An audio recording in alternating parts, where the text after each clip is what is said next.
ಇದು ರಾಣಿಯರ ಸ್ನಾನಗೃಹ ಅಂತೇಳಿ. Just like swimming pool ಥರ. ಅಂದರೆ ರಾಣಿಯರ ಅಂತಃಪುರ ಅಂದರೆ ಇಲ್ಲಿಂದ 2 ಕಿಲೋಮೀಟರ್ ದೂರದಲ್ಲಿದೆ. ಅಂದರೆ ಅಲ್ಲಿಂದ 2 ಕುದುರೆ ಕಟ್ಬಿಟ್ಟು ಗಾಡಿ ಓಡಿಸ್ತಾರಲ್ಲ, ಅದಕ್ಕೆ ನಾವು ಸರೌಟ್ ಗಾಡಿ ಅಂತ ಹೇಳ್ತೀವಿ. ಸೊ ಅದರಲ್ಲಿ ಬಂದು ಇಲ್ಲಿ ಒಂದು ಜಲಕ್ರೀಡೆ ಆಟ ಆಡಲಿಕ್ಕೆ, ಅದು ಯಾವಾಗ ಅಂತಂದರೆ ಬೇಸಿಗೆ ಸಂದರ್ಭದಲ್ಲಿ. ಸೊ ಅಲ್ಲಿಂದ ಇಲ್ಲಿ ಬಂದು ಜಲಕ್ರೀಡೆ ಆಟ ಆಡಲಿಕ್ಕೆ ಮಾಡಿಕೊಡ್ತಾರೆ ಒಂದು ಸ್ಥಳ. ಇದು ರಾಣಿಯರ ಸ್ನಾನಗೃಹ ಅಂತೇಳಿ. ಬನ್ನಿ ಒಳಗಡೆ ಹೋಗೋಣ, ನೋಡೋಣ ಯಾವ ರೀತಿ ಇತ್ತು ಅನ್ನೋದಕ್ಕೆ ಗೊತ್ತಾಗುತ್ತೆ. ಮುಂಚೆ ಮೇಲ್ಭಾಗದಲ್ಲಿ ಸೀಲಿಂಗು ರೂಮ್ ಇರುತ್ತೆ ಮೇಡಮ್. ಸೊ ಅವೆಲ್ಲ ಬಿದ್ದೋಗಿದೆ, ಕಾರಣಾಂತರದಿಂದ ಬಿದ್ದೋಗಿದೆ. ಇತ್ತು ಅನ್ನೋದಕ್ಕೆ ಸಾಕ್ಷಿ ಇದೆ. ಅಲ್ಲಿ ಮೆಟ್ಟಲ್ಗಳನ್ನ ಹಾಕಿದ್ದಾರೆ, ಅಂದರೆ ಮೀನ್ಸ್ ಸ್ಟೇರ್ಗೇಜ್ ಹಾಕಿದ್ದಾರೆ. ಸ್ಟೇರ್ಗೇಜ್ ಹಾಕಿದ ಉದ್ದೇಶ ಏನಾಗುತ್ತೆ ಅಂದರೆ, ಸೊ ಮೇಲೆ ಹೋಗ್ಲಿಕ್ಕೆ ರೂಮ್ ಇದೆ ಅಂತ ಅರ್ಥ, ಹತ್ತಲಿಕ್ಕೆ. ಸೊ ಮೇಲೆ ಹತ್ಬಿಟ್ಟು ರೂಮಲ್ಲಿ ಹೋಗಿ ಡ್ರೆಸ್ ಎಕ್ಸ್ಚೇಂಜ್ ಮಾಡ್ತೀವಿ. ಈ ಕಡೆ ರೈಟಲ್ಲಿ ಹೋಗೋಣ. ಸೊ ಡ್ರೆಸ್ ಎಕ್ಸ್ಚೇಂಜ್ ಮಾಡೋಕ್ಕೆ ಬೇಕಲ್ಲ, ಅದೊಂದು ರೂಮ್ ಇರುತ್ತೆ. ಸೊ ಕಾರಣಾಂತರದಿಂದ ಬಿದ್ದೋಗಿದೆ.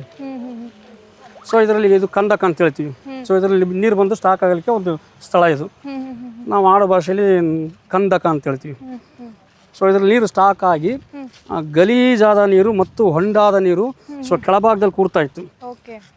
ತಿಳಿಯಾದ ನೀರು ಬಂದು ಬೀಳಲಿಕ್ಕೆ ಒಂದು ಕಲ್ಲಿನ ಪೈಪ್ಲೈನ್ ಮಾಡಿದರೆ ಒಳಗಡೆ ಹೋದರೆ ಕಾಣಿಸುತ್ತೆ. ಇದು ರಾಣಿಯರ ಸ್ನಾನಗೃಹ. ಇದು ಇಂಡೋ ಇಸ್ಲಾಮಿಕ್ ಆರ್ಕಿಟೆಕ್ಟಲ್ಲಿ ಇರುತ್ತೆ ಮೇಡಮ್. ಸೊ ಮೊಘಲ್ ಶೈಲಿಲಿದೆ ಇದು.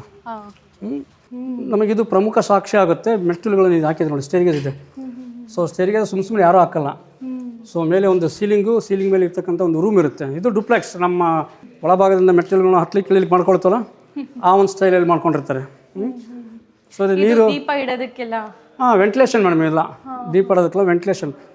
ನಮ್ಮ ವಾಶ್ರೂಮ್ಗೆ ವೆಂಟಿಲೇಷನ್ ಮಾಡಿರ್ತೀವಲ್ಲ, ಅಲ್ಲಿ ಸಿಂಗಲ್ ಆಗಿರುತ್ತೆ. ಇಲ್ಲಿ ತುಂಬ ದೊಡ್ಡದಿದೆ, ಸುತ್ತಲೂ ಇದೆ. ಸೊ ಇದು ಕಲ್ಲಿನ ಪೈಪ್ಲೈನ್ ಆಗುತ್ತೆ. ಹೌದೌದು, ಡೋಮ್ಸ್. ಅಂದರೆ ರಾಣಿ ಮೇಲೆ ತುಂಬ ಪ್ರೀತಿ ಇರುತ್ತೆ. ಹಾಗಾಗಿ ರಾಣಿಯರು ಇನ್ಸ್ಪೈರ್ ಆಗಲಿ ಅನ್ನೋ ಉದ್ದೇಶಕ್ಕೆ ಸೊ ಒಂದು ಡೂಮಲ್ಲಿ ಇರ್ತಕ್ಕಂಥ ಚಿತ್ರ ಬೇರೆದ್ರಲ್ಲಿ ಇರಲ್ಲ. ಸೊ ಇಲ್ಲಿ ಒಳಭಾಗದಲ್ಲಿ 24 ಡೂಮ್ಸ್ ಇದೆ. 24 ಡೂಮಲ್ಲಿ ಬೇರೆ ಬೇರೆ ರೀತಿಯ ಒಂದು ಡಿಸೈನ್ ಮಾಡಿಸಿದ್ದಾನೆ ರಾಜ. ಸೊ ಇದು ಪೈಪ್ಲೈನ್. ಇದರಲ್ಲಿ ನೀರಲ್ಲಿ ಬಂದು ಬೀಳ್ತಾ ಇತ್ತು. ಸೊ ಇಳಿಲಿಕ್ಕೆ ಮೆಟ್ಲು ಹಾಕಿದ್ದಾರೆ ನೋಡಿ, ಇಲ್ಲಿ ಈ ಭಾಗದಲ್ಲಿ ಈ ಕಡೆ ಇಳಿಲಿಕ್ಕೆ ಮೆಟ್ಲು ಹಾಕಿದ್ದಾರೆ. ಸೊ ನೀರು ಔಟ್ಲೆಟ್ ಹೊರಗಡೆ ಹೋಗೋದಕ್ಕೆ ಅಲ್ಲಿ ಹೋಲ್ ಹಾಕಿದ್ರು ನೋಡಿ, ಕಾಣಿಸುತ್ತಲ್ಲ ಹೋಲು. ಸೊ ಇಲ್ಲಿ 4 ಹೋಲರ್ ಕಾಣುತ್ತೆ ನೋಡಿ, 4 ದಿಕ್ಕಿನ ಹೋಲ್ಸ್ ಇದೆಯಲ್ಲ, ಆ ಹೋಲಿನ ಮುಖಾಂತರ ಮುಂಚೆ ಪಿಲ್ಲರ್ ಇದ್ದು ಮೇಲೆ ಸೀಲಿಂಗು, ಅದ್ರ ಮೇಲೆ ರೂಮ್ ಇರುತ್ತೆ. ಸೊ ಕಾರಣಾಂತರದಿಂದ ಸೀಲಿಂಗು ಮತ್ತು ರೂಮ್ ಎಲ್ಲ ಬಿದ್ದೋಗಿದೆ. ಸೊ ರಾಣಿಯರಿಬ್ಬರು ಸ್ನಾನ ಮಾಡೋ ಕಾಲಕ್ಕೆ ಮೇಲ್ಭಾಗದಲ್ಲಿ ಅಂದರೆ ಬಾಲ್ಕನಿಲಿ 6 ಬಾಲ್ಕನಿ ಕಾಣಿಸುತ್ತಲ್ಲ, ಸೊ ಅವರಿಬ್ಬರು ಸ್ನಾನ ಮಾಡೋ ಕಾಲಕ್ಕೆ ಸಖಿಯರು ಅಲ್ಲಿ ಕುಳಿತುಕೊಂಡು ಹೂವನ್ನು ಹಾಕ್ತಾಯಿದ್ರು ಮತ್ತು ಸುಗಂಧದ ದ್ರವ್ಯನ ಹಾಕ್ತಾಯಿದ್ರು. ಇದು ರಾಣಿಯರ ಸ್ನಾನಗೃಹ, ಕ್ವೀನ್ ಬಾತ್ ಅಂತೇಳಿ. ಸೊ ನಿಮಗೆ ಒಂದು ರೌಂಡ್ ಹಿಂಗೆ ಬಂದರೆ ನಿಮಗೆ ಐಡಿಯಾ ಬರುತ್ತೆ ಯಾವ ರೀತಿ ಡೂಮ್ಸ್ ಇದೆ ಅನ್ನೋದು ಗೊತ್ತಾಗುತ್ತೆ. ಇದು ಬೇಸಿಗೆ ಸಂದರ್ಭದಲ್ಲಿ ಒಂದು ಜಲಕ್ರೀಡೆ ಆಟ ಆಡಲಿಕ್ಕೆ, ಬಿಸಿಲು ಜಾಸ್ತಿ ಇರೋದ್ರಿಂದ ಈ ಭಾಗದಲ್ಲಿ ರಾಜ ಇಬ್ಬರು ರಾಣಿಯರಿಗೆ ಒಂದು ಫುಲ್ ರಾಣಿಯರಷ್ಟೇ ಬರ್ತಿದ್ರ, ರಾಜನೂ ಬರ್ತಿದ್ದ? ರಾಣಿಯರು ಒಬ್ಬರೇ ನಾವು, ರಾಜ ಬರ್ತಾ ಇರಲಿಲ್ಲ.